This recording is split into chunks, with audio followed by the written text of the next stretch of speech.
Por favor, sentemo-nos.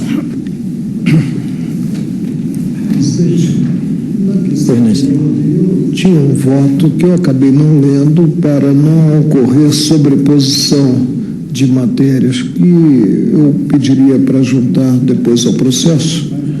Tá bem? Juntar. É que eu acabei apenas ressaltando uns aspectos, aí eu passo depois, apenas para consignar nas notas, na gravação, que procederia essa juntada. De voto escrito.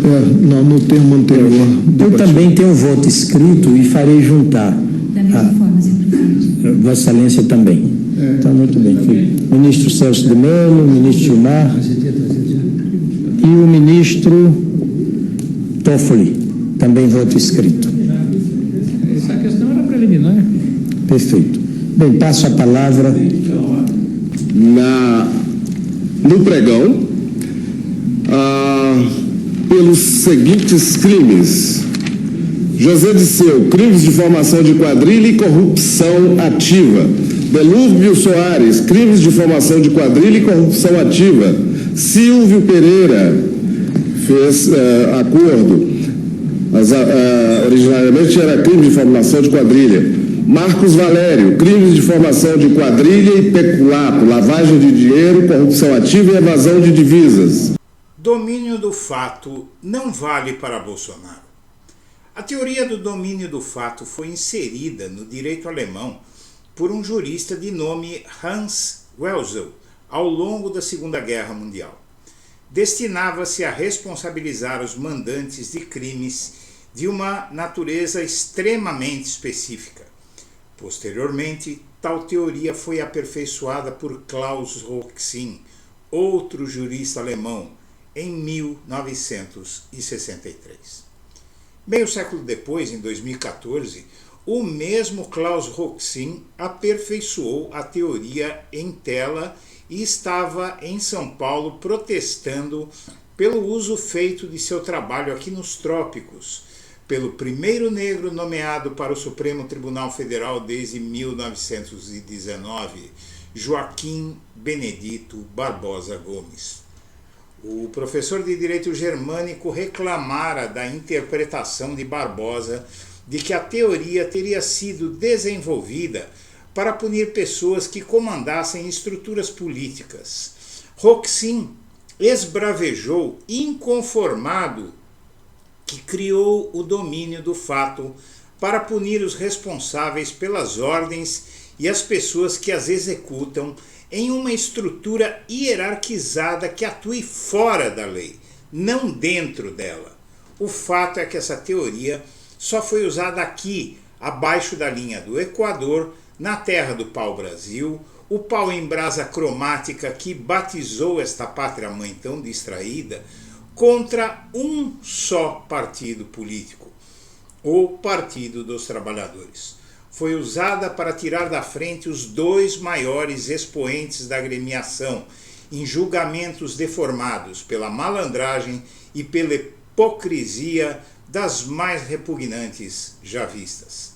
Só José Dirceu de Oliveira e Silva, em 2012, e Luiz Inácio Lula da Silva, 2018, foram brindados no Brasil com o uso dessa teoria. E os autores foram duas instâncias judiciais, a segunda e a quarta, quais sejam o Tribunal Regional Federal da Quarta Região, o famoso TRF4 e o Supremo Tribunal Federal. Ambos foram encarcerados. Dirceu ainda teve um lapso de 5 anos entre a denúncia e a condenação e foi condenado em última instância. Lula foi julgado em 2 instâncias e foi condenado na segunda, sem trânsito em julgado, como determina a Carta Magna. Não havia provas contra Lula ou Dirceu, apenas a teoria do domínio do fato. Agora, temos um ex-presidente cujos crimes estão entre os mais provados da história da humanidade. Há provas testemunhais, materiais e até produção farta de provas pelo autor dos crimes contra si mesmo.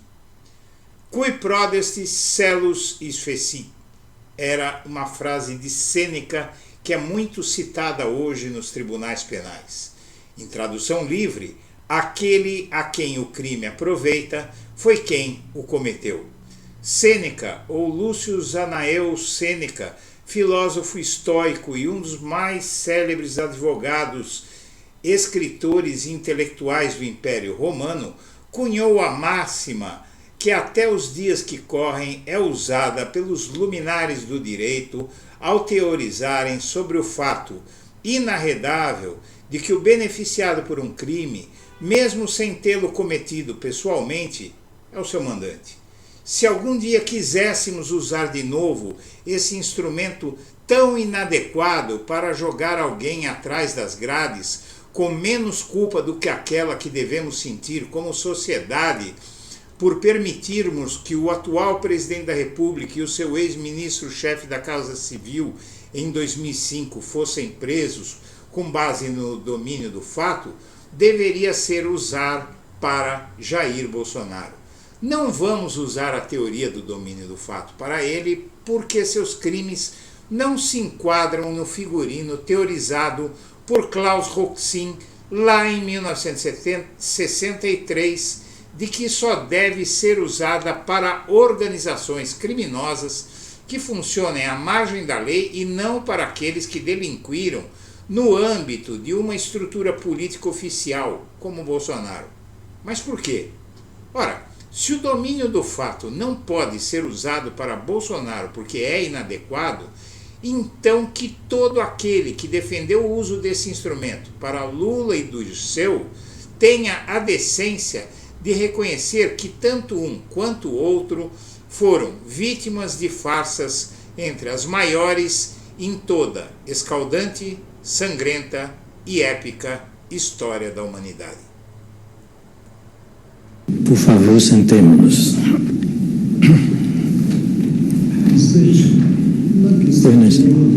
Tinha um voto que eu acabei não lendo para não ocorrer sobreposição de matérias que eu pediria para juntar depois ao processo.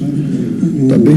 Juntar. É que eu acabei apenas ressaltando uns aspectos, aí eu passo depois, apenas para consignar nas notas, na gravação, que procederia a essa juntada. De voto escrito. Não, no termo anterior. Eu também tenho voto escrito e farei juntar. Da mesma forma, senhor presidente. Vossa Excelência também. Está muito bem. Ministro Celso de Mello, ministro Gilmar e o ministro Toffoli, também voto escrito. Essa questão era preliminar. Perfeito. Bem, passo a palavra